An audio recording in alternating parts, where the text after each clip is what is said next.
folks, Lorraine here for the recap of day 4 of the Materiality Marathon. And today I really want to focus on taking you into the sausage making because I think one of the things that happens with mainstream materiality, or frankly any consulting where the deck is the deliverable, is there's this kind of like expectation of a big ta-da, a big reveal with slides. And actually they're just kind of things on a slide. They're just a document. And I certainly don't have a lock on making perfect slides, certainly not in Google Slides. I'm much more fluent in PowerPoint. But right now, the deck is at the stage of a lot of kind of bits and pieces coming together. And so what I thought I'd do is just quickly go into sausage making mode and show you what's happened and how I plan to bring it to a close tomorrow. So to do that, you've got this panel here that's got what I was going to be working on and where I'm heading. So that continues. I won't go into too much detail here. Instead, I'll go slide by slide and show you some of my sausage making habits in case it's useful, in case you've got advice for me for how to make better sausages, and also lift up some of what's happened as I've been really in the kitchen today on this one. Wherever I've got a pink flag like this, that's a signal to me that there's something that I will be changing before this deck is final. So pink flags are usually do something with this, and they're easy to spot even as I scroll through.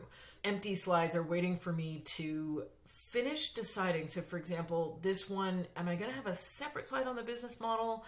Am I going to take some of the bits and bobs and move them into other slides? So pink flag kind of reminding me of that. So this one was a good wonder for me because you may recognize from yesterday's recap after the end of day 3, where I took us through some of what I was finding with the CEO engagement with investors during earnings calls. Now, in previous assessments, Google and TD Bank, I also included CEO messaging from earnings calls, but it was much later in the deck. It was almost a bit more like an afterthought. It was useful information. I'm glad I did it.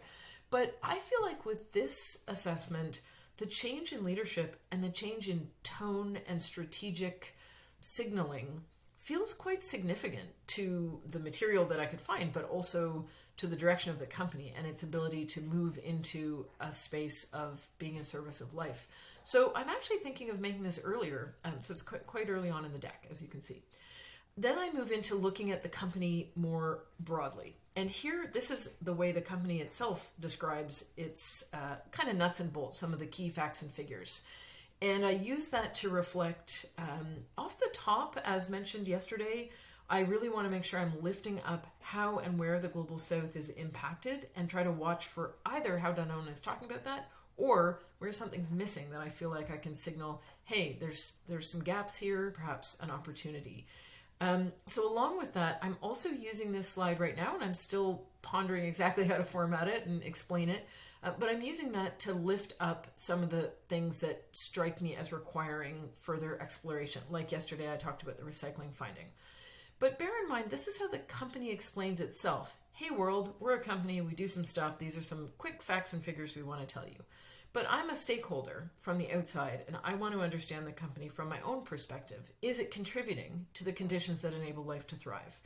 This is a sketch that I might replace. It's pretty amateur, but for now it's holding the place of all of the elements of the company's business model. I'll explain it a little bit in the deck. There's a blurb waiting to go there. And then I'm using this to lift out key themes that emerge based on different stakeholder needs.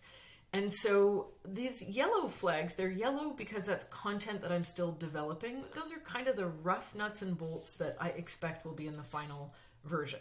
So the architecture is really starting to come together here. The look and feel is still evolving, and I'm not going to worry too much about look and feel, given this is, for a client that didn't ask for it, totally unfunded in my own spare time. But if you've got ideas about format and look and feel, I'm all ears. But please don't leave a comment that just says, make it look better. I am using this to guide me to structure the themes. Right now, most of them are kind of placeholder and a bit of content that I've been dumping in as I go. Obviously, they'll get tightened and formatted and more information. And so this one I want to highlight, this is like full-on sausage making here. So it's just called placeholder, trying to figure out suppliers, because one of the themes that's really been emerging is the regenerative or degenerative or just black boxed agricultural sourcing information. And I'm trying to unpick that more. And as I was going down the trail, I found I was going into one document after another and really needing to just kind of sift and sort, not really build a slide, just understand. And so this is my trying to understand. I've also got a bit of a blurb coming together around the Global South perspective. So where I can, I'm going to be lifting up that Global South theme again. So that was a lot of sausage making there, a few other theme slides coming together, lots more to do tomorrow. Still pulling together the stakeholder piece, and I'm debating how to position this. I might switch it up a bit from how I've done previous ones, just as the content emerges, things make more or less sense. I don't want to just have a slide one way because that's how I did it before. And then going into the stakeholder perspective. So I'm working on the non-human stakeholder perspective. Again, I'm using the stakeholder-driven sketch that I created to highlight. In this case, I'm just lifting out 3 non-human stakeholders, and there's a lot more I think I will say, not right now in recap land, about gathering this information, but suffice to say, I'm starting to shape this. And I really feel like the number one stakeholder that this company can and should be engaging are the cows, which are a fundamental stakeholder. And that to me seems to be a real gap. So that has been the focus of the day. A few more things I could highlight, but I think that's plenty. Tomorrow will be tidy up time. Get these slides readable, finish the ones that aren't finished, summarize, make it so that anybody who doesn't have this play-by-play, bless them, can open up this deck and follow along and see what the key points are and what might be relevant, and follow the links or footnotes for more resources. So that's the object of the game. Thanks again for your feedback and questions and input. Please keep it coming. I'm going to be working on this until end of day tomorrow, or until it's done. So see you there.